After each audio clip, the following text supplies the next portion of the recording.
محمدا عبده ورسوله. سوال نمبر 3 حدیث نمبر 19 سنائیے. حدیث نمبر 19. قال رسول الله صلى الله عليه وسلم حسن الظن من حسن العبادة. رسول اللہ صلی اللہ علیہ وسلم نے ارشاد فرمایا اچھا گمان رکھنا بہترین عبادت ہے. سوال نمبر 4 نواقض وضو بتائیے. نواقض وضو 8 ہیں. نمبر 1 پیخانہ پیشاب کرنا یا ان دونوں راستوں سے کسی اور چیز کا نکلنا. نمبر 3 رشت یعنی ہوا کا پیچھے سے نکلنا. نمبر 4 بدن کے کسی مقام سے خون یا پیپ کر نکل کر بہ جانا. نمبر 5 لیٹ کر یا سہارا لگا کر سو جانا. نمبر 6 بیماری یا کسی اور وجہ سے بے ہوش ہو جانا. نمبر 7 مجنون یعنی دیوانہ ہو جانا. نمبر 8 نماز میں کہا مار کر ہنسنا. السلام علیکم ورحمۃ اللہ وبرکاتہ. اس کے بعد محمد فیضان صلی اللہ علیہ وسلم. السلام علیکم ورحمۃ اللہ وبرکاتہ. سوال نمبر 1 واجبات نماز بتائیے. واجبات نماز 14 ہے. نمبر 1 سورہ فاتحہ کا پڑھنا. نمبر 2 سورت کا ملانا. نمبر 3 فرضوں کی پہلی 2 رکعتوں میں قرات کرنا. نمبر 4 سورہ فاتحہ کو سورت سے پہلے پڑھنا. نمبر 5 قوما یعنی رکوع کر کے سیدھا کھڑا ہونا. نمبر 6 قاعدہ دونوں سجدوں کے درمیان بیٹھنا. نمبر 7 قاعدہ اولا کرنا. نمبر 8 دونوں قاعدوں میں تحیات پڑھنا. نمبر 9 لفظ سلام سے نماز ختم کرنا. نمبر 10 ظہر اور عصر میں قرات آہستہ کرنا. نمبر 11 امام کو ظہر اور عصر کے علاوہ باقی تمام نماز کی پہلی 2 رکعتوں میں قرات بلند آواز سے کرنا. نمبر 12 تعدیل ارکان یعنی رکوع سجدہ وغیرہ اطمینان سے ادا کرنا. نمبر 13 وتر کی تیسری رکعت میں قنوت کی تکبیر کہنا اور دعائے قنوت پڑھنا. نمبر 14 عیدین میں 6 زائد تکبیر کہنا اور عیدین کی دوسری رکعت کی رکوع پڑھنا. سوال نمبر 2 لفظ محمد کا معنی بتائیے. لفظ محمد صلی اللہ علیہ وسلم کا معنی جس کی تعریف کی جائے. سوال نمبر 3 جب آئینہ دیکھے تو کیا دعا کریں. اللہم انت حسنت خلقی فحسن خلقی. سوال نمبر 4 ناقض تیمم بتائیے. پانی میسر آتے ہیں تیمم ختم ہو جاتا ہے. السلام علیکم ورحمۃ اللہ وبرکاتہ. اور اس کے بعد محمد عبداللہ صلی اللہ علیہ وسلم.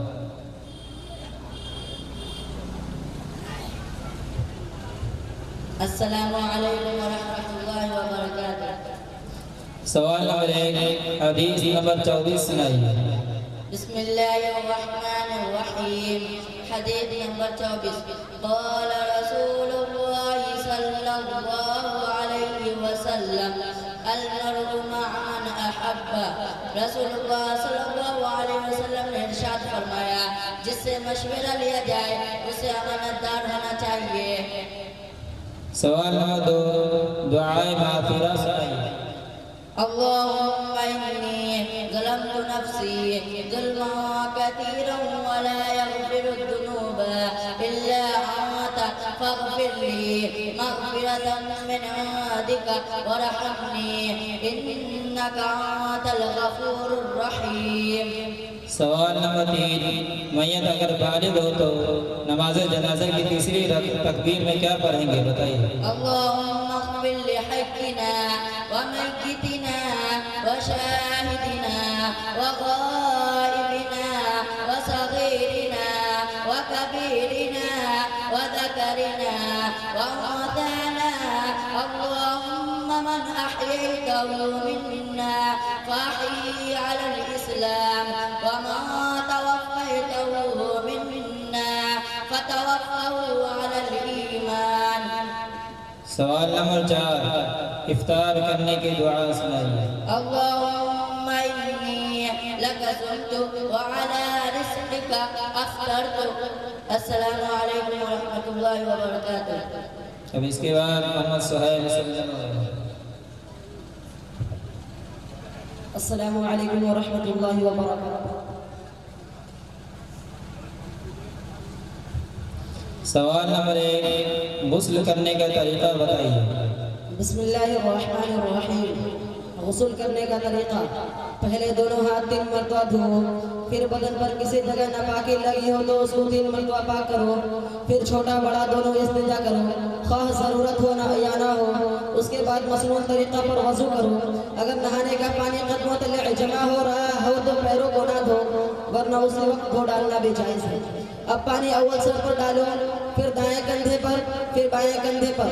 اسی طرح دوبارہ پانی ڈالو، پہلے سر پر، پھر دائیں کندھے پر، پھر بائیں کندھے پر۔ جہاں سوکھا رہنے کا اندیشہ ہو وہاں ہاتھ سے مل کر پانی پہنچانے کی کوشش کرو۔ پھر تیسری مرتبہ اسی طرح تیسری مرتبہ بھی سر سے پیر تک پانی بہاؤ۔ سوال نمبر 2 حدیث نمبر 20 سنائیے۔ حدیث نمبر 20: قال رسول اللہ صلی اللہ علیہ وسلم: الدنیا سجن المؤمن وجنت الکافر۔ رسول اللہ صلی اللہ علیہ وسلم نے ارشاد فرمایا، مومن دنیا کو قید خانہ سمجھتا ہے اور کافر جنت سمجھتا ہے۔ سوال نمبر 3 میت اگر نابالغ لڑکی ہو تو کیا دعا پڑھے؟ اللهم اجعلها لنا فرطا واجعلها لنا أجرا وزخرا واجعلها لنا شافعة ومشفعة۔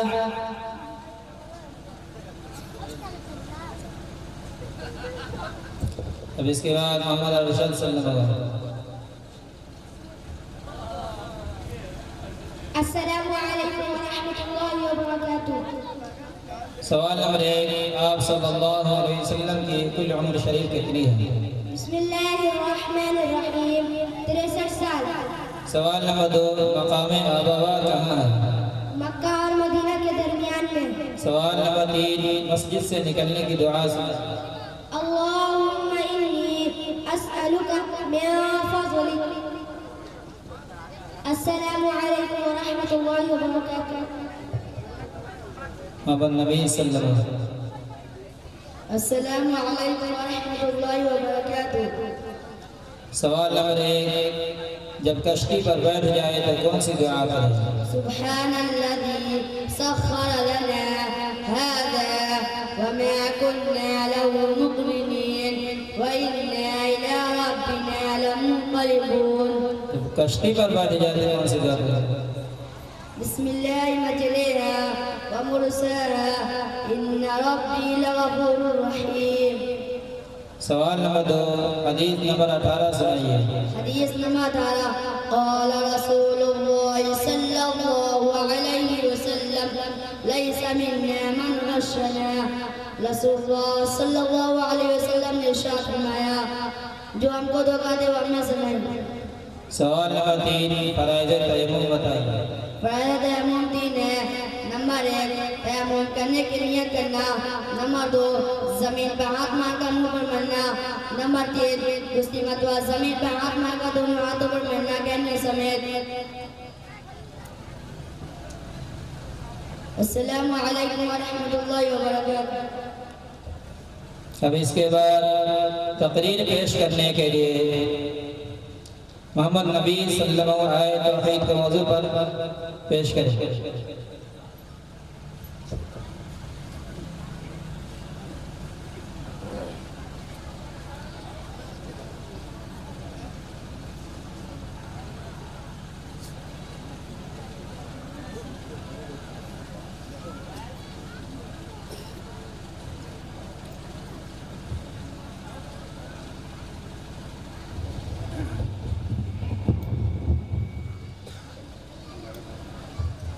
نحمده ونصلي على رسوله الكريم، أما بعد، أعوذ بالله من الشيطان الرجيم، بسم الله الرحمن الرحيم، قل هو الله أحد الله الصمد لم يلد ولم يولد ولم يكن له كفوا أحد، صدق الله العلي العظيم۔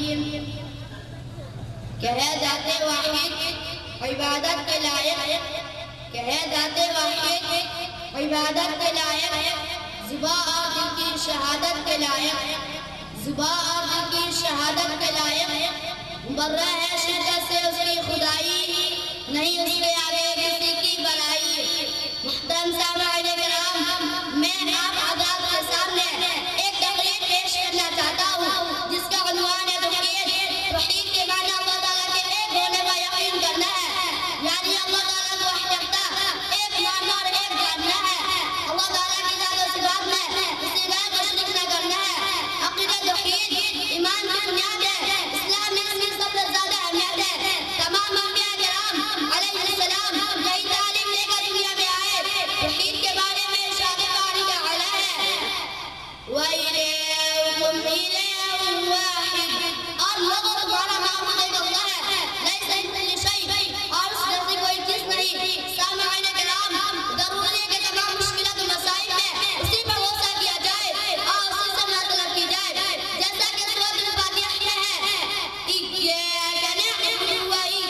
اسی لیے ہمیں اسی کی عبادت کرنی چاہیے اور اسی سے مطلب کرنی چاہیے، جیسا کہ قرآن شریف میں ہے وَاعْبُدُوا اللَّهَ وَلَا تُشْرِكُوا بِهِ شَيْئًا، اور اللہ کی بات کرو، اس کے ساتھ کسی چیز کو شریک نہ بناؤ۔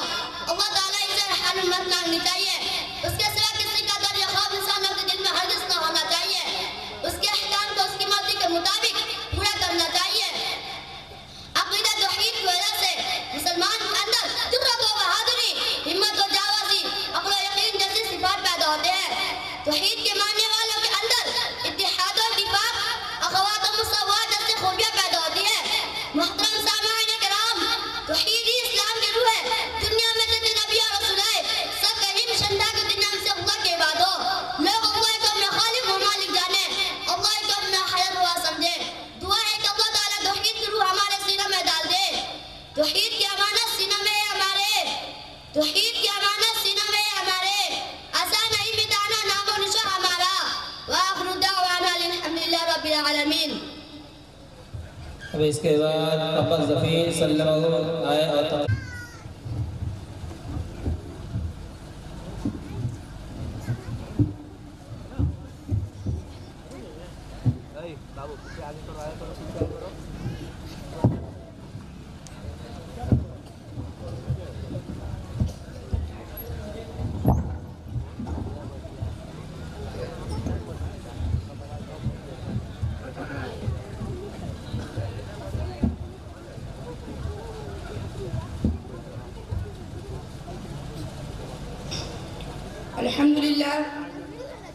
الحمد لله رب العالمين، والصلاة والسلام على سيد المرسلين وعلى آله وصحبه أجمعين، أما بعد، أعوذ بالله من الشيطان الرجيم، بسم الله الرحمن الرحيم، لقد كان لكم في رسول الله أسوة حسنة، صدق اللہ العلی العظیم۔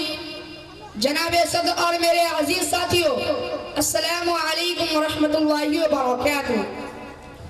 آج مجھے جس موضوع پر لب کشائی کرنے کا موقع ملا ہے وہ ہے ہم سب کے نبی مدینے کے تاجدار محمد صلی اللہ علیہ وسلم کی سیرت مبارکہ۔ محترم سامعین، اس کائنات میں سرور کائنات صلی اللہ علیہ وسلم کی مثال آفتاب درخشاں کی ہے جو غار حرا سے طلوع ہوا اور پوری کائنات پر چھا گیا۔ آپ صلی اللہ علیہ وسلم پوری کائنات کی عظیم شخصیت ہے جس کی نظیر اجل سے ابد تک ممکن نہیں۔ آپ صلی اللہ علیہ وسلم پوری انسانیت کے لیے رحمت بن کر آئے۔ آپ صلی اللہ علیہ وسلم بے کسوں کمزوروں اور لاچاروں کے ملجا و مأوى تھے۔ آپ صلی اللہ علیہ وسلم سب پر شفیق اور عادل تھے۔ آپ صلی اللہ علیہ وسلم نے نہ کبھی کسی کو ستایا اور نہ کبھی کسی کو دھلایا۔ آپ صلی اللہ علیہ وسلم سب سے بڑے، آپ صلی اللہ علیہ وسلم نے نہ کبھی کسی کو ڈانٹا نہ مارا۔ آپ صلی اللہ علیہ وسلم وعدے کے پکے، عہد کے پابند، امانت و دیانت میں یکتا تھے۔ آپ صلی اللہ علیہ وسلم سب سے بڑے معلم، سب سے بڑے قائد، سب سے بڑے مجاہد، سب سے بڑے منتظم تھے۔ آپ مبلغ بھی تھے اور داعی بھی، آپ ذی بصائر بھی تھے، آپ نذیر بھی تھے اور بشیر بھی۔ آپ صلی اللہ علیہ وسلم دنیا کو سنبھالنے والے بھی تھے اور آخرت کو بنانے والے بھی تھے۔ آپ صلی اللہ علیہ وسلم حسن اخلاق کے ایسے بے کرتے کہ برائی کا بدلہ بھلائی سے دیتے تھے، اپنے ستانے والے کو دعائیں دیتے تھے۔ عرب کی وہ بڑیا جو روز راستے سے گزرتے وقت آپ صلی اللہ علیہ وسلم کے اوپر پورا کرکٹ اور انرجی لاتی تھی۔ جو بیمار پڑی ہے تو آپ صلی اللہ علیہ وسلم اس کی راحت کے لیے جا کر ایمان کا جام پلا کر اس کو دنیا آخرت دونوں سوار دیتے ہیں۔ جو لوگ کہتے ہیں کہ اسلام تلوار کے زور سے پھیلا ہے وہ سراسر جھوٹ بولتے ہیں۔ اسلام کو بلندی و ترقی آپ صلی اللہ علیہ وسلم کے بلند اخلاق کردار سے ملا ہے۔ وہ مکہ کے لوگ جو آپ صلی اللہ علیہ وسلم کو اور آپ صلی اللہ علیہ وسلم کے ساتھیوں کو ستانے میں کوئی قصر نہیں چھوڑا، جن کی ظلم و ستم کی وجہ سے مکہ چھوڑ کر مدینہ ہجرت کرنا پڑا۔ جب آپ صلی اللہ علیہ وسلم مکہ واپس تشریف لاتے ہیں تو مکہ والے کو الیوم یوم المرحمہ اور لا تثریب علیکم اليوم کا سوغات دیتے ہیں۔ آپ صلی اللہ علیہ وسلم کو اخلاق و کردار کو دیکھ کر لوگ داخل اسلام ہونے لگتے ہیں۔ آپ صلی اللہ علیہ